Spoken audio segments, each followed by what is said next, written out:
नमस्कार। आपका अखबार के इस अंक में आपका स्वागत है। मैं हूं प्रदीप सिंह।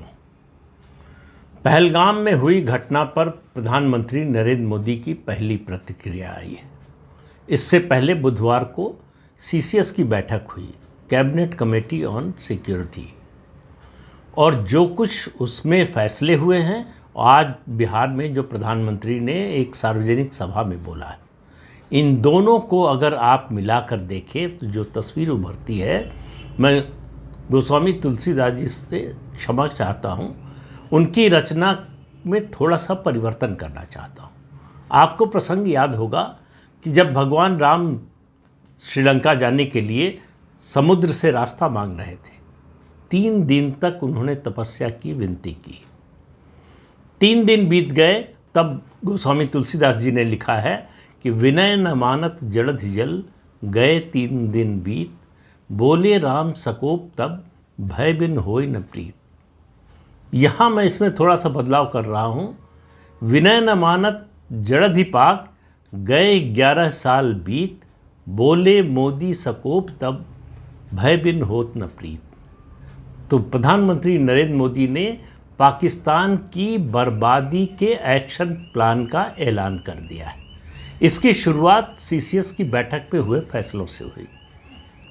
पहला बड़ा फैसला, सिंधु जल समझौता जो 1960 का है भारत और पाकिस्तान के बीच में, उसको स्थगित कर दिया गया है। आप समझिए कि एक तरह से रद्द ही हो गया है।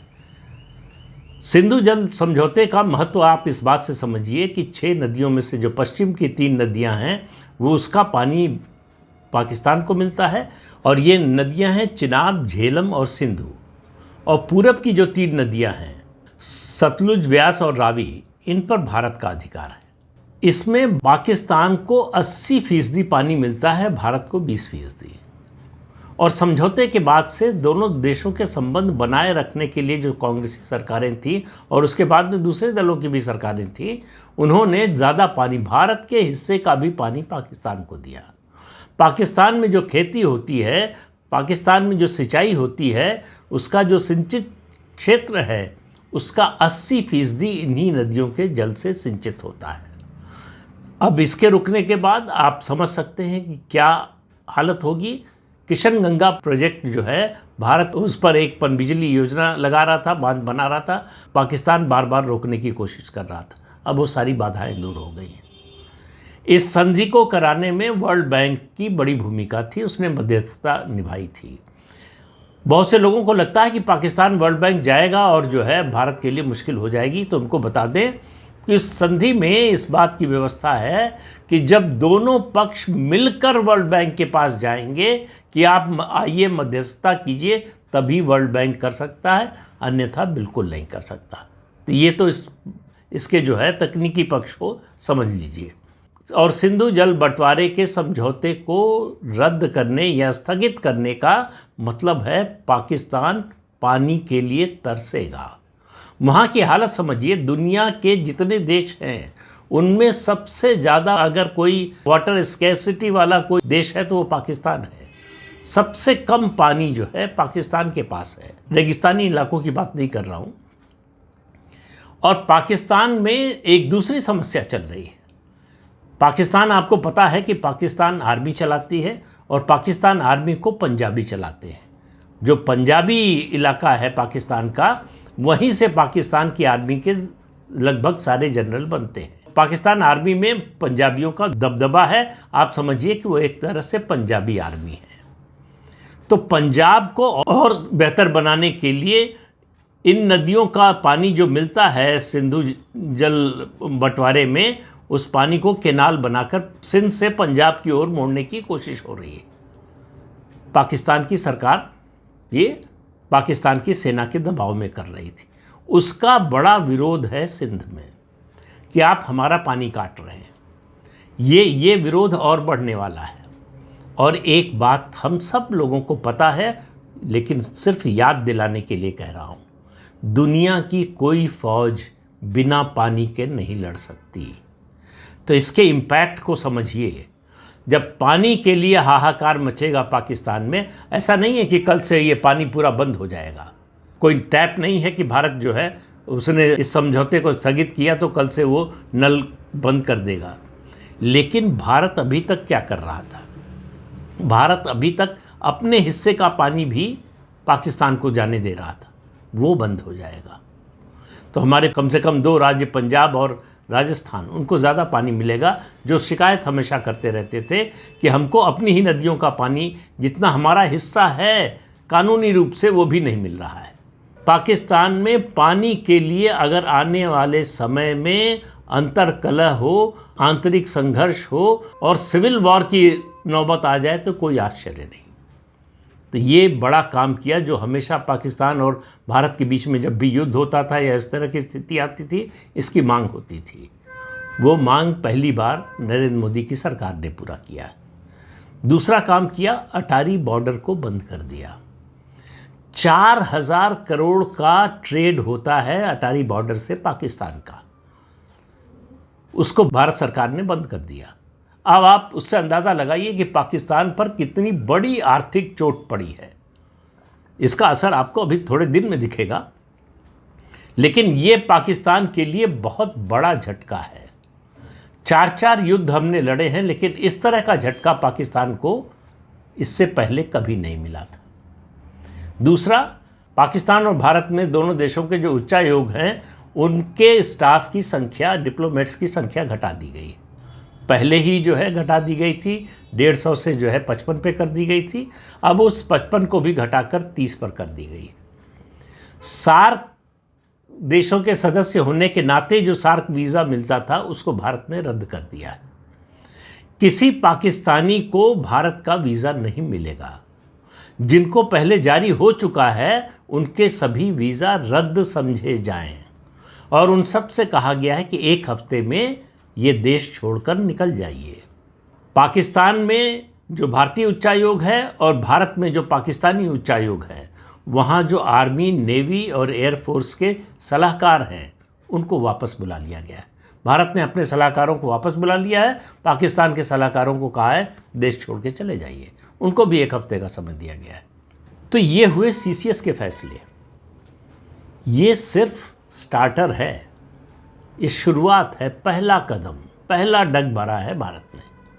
इसको अंतिम मत समझिए। यही अपने आप में इतने बड़े कदम हैं, इनका जो असर होगा, प्रभाव होगा कि पाकिस्तान में हाहाकार मचेगा। पाकिस्तान की वायुसेना पिछले 24 घंटे से ज़्यादा समय से कोई वहाँ सोया नहीं है। दहशत में जी रहे हैं कि पता नहीं कब भारत आक्रमण कर देगा, कब हवाई हमला कर देगा। लेकिन भारत ऐसे नहीं करेगा। भारत जो है अपना जो सरप्राइज एलिमेंट है उसको ख़त्म नहीं करने वाला है। इस दहशत में अभी कई दिन तक पाकिस्तान की सेना को जीना है। लेकिन आज जो बिहार की जनसभा में प्रधानमंत्री ने कहा है, उसको पाकिस्तान और पूरी दुनिया को सुनना चाहिए। पूरी दुनिया को सुनाने के लिए ही उन्होंने अपनी स्पीच का एक हिस्सा अंग्रेजी में बोला। ये इंटरनेशनल मीडिया को या इंटरनेशनल कम्युनिटी को संबोधित करने के लिए था। ये जो आतंकवाद के दोषी हैं, इनको दुनिया के किसी भी कोने से खींच कर लाएंगे और सज़ा दिलाएंगे। लेकिन ये बात अब कम महत्वपूर्ण हो गई है। जो अगली बात उन्होंने कही, उन्होंने कहा कि ये जो आतंकवादी हैं जिन्होंने इस घटना को अंजाम दिया है, 26 निर्दोष लोगों को मारा है। हालांकि प्रधानमंत्री ने ये नहीं कहा कि धर्म पूछकर मारा है। सच्चाई यही है कि उनका धर्म पूछकर मारा गया। उनको इसलिए मारा गया कि वो हिंदू थे। हिंदू ना होते तो ना मारे जाते। लेकिन प्रधानमंत्री ने जो अगली बात कही, उन्होंने कहा कि उनको और उनका समर्थन करने वाले, उनके पीछे जो लोग हैं, उनको ऐसी सज़ा मिलेगी जिसकी उन्होंने कल्पना भी नहीं की होगी। तो इससे आप सिर्फ अंदाज़ा लगा लीजिए कि भारत क्या करने जा रहा है।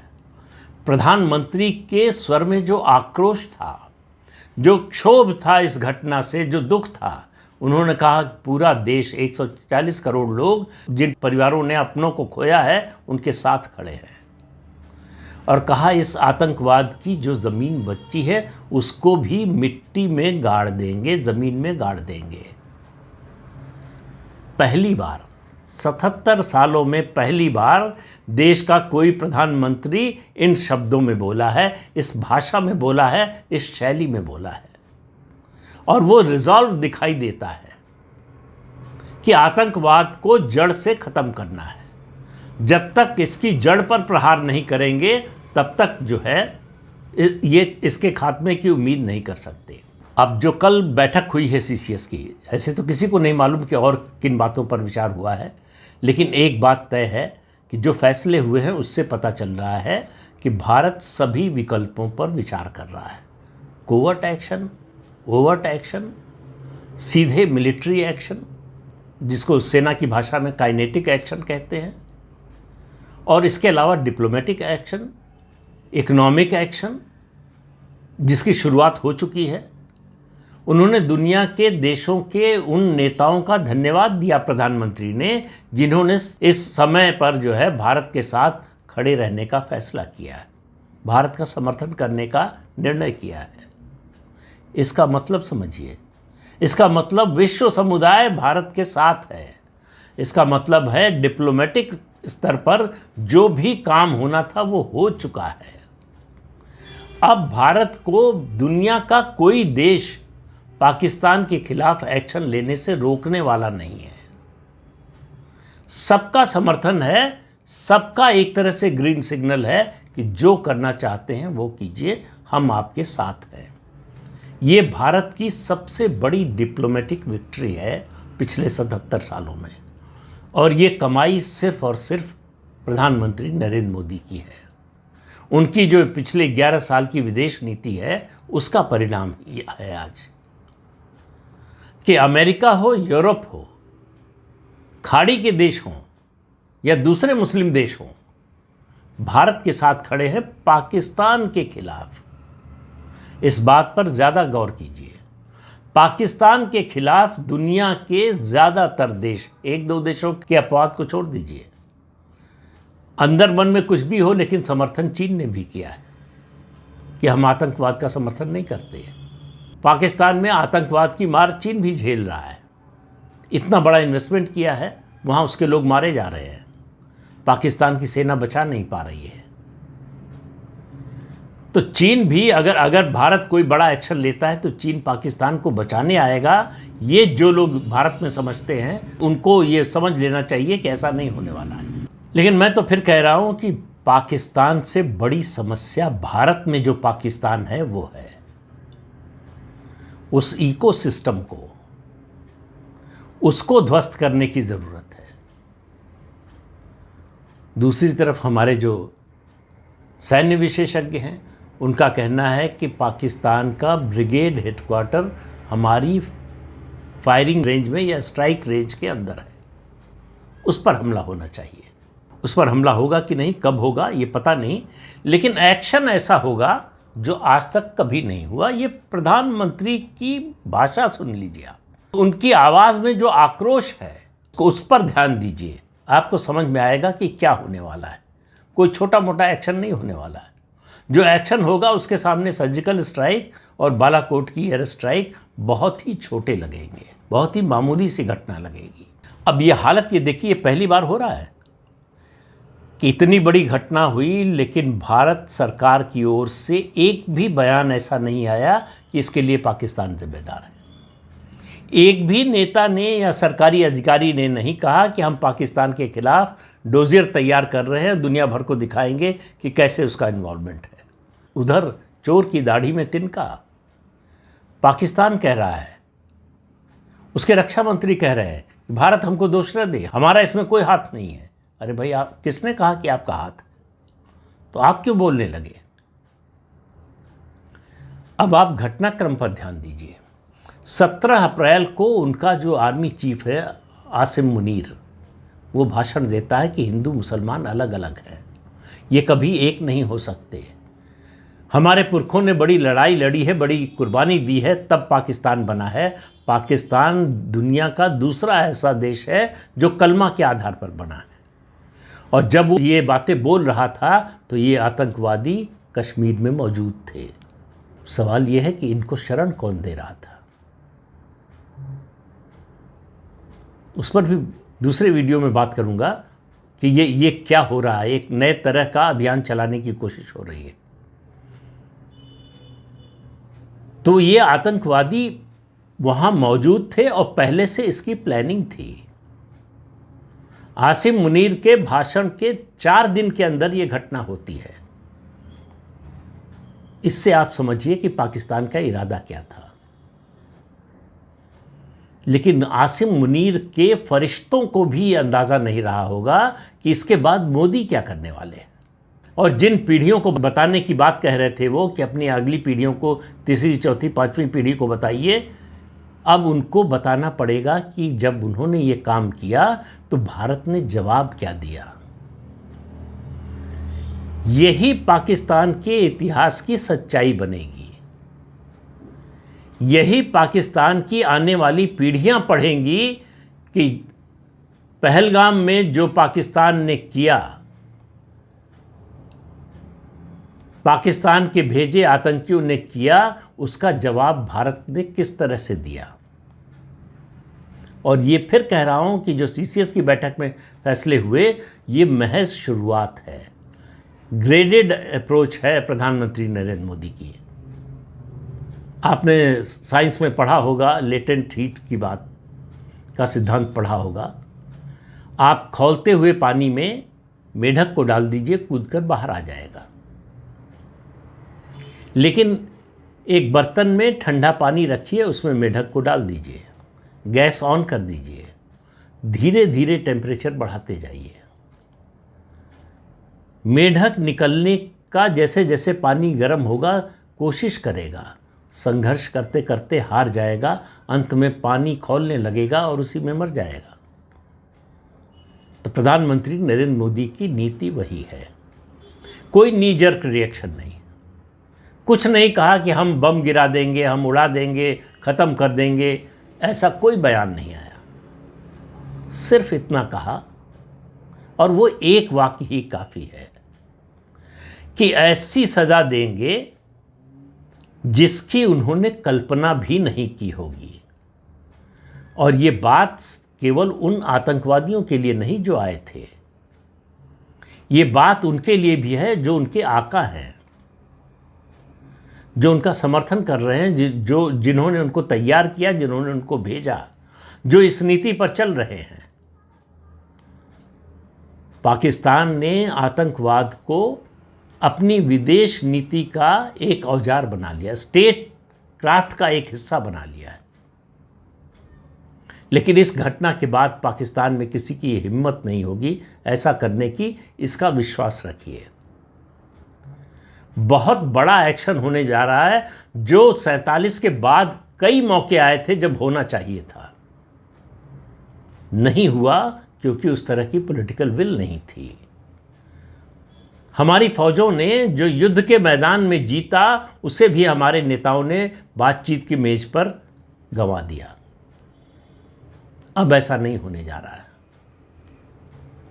फौज को फ्री हैंड है, कोई बंदिश नहीं है, कोई फौज के हाथ बंधे हुए नहीं है, हाथ पैर सब खुले हुए हैं।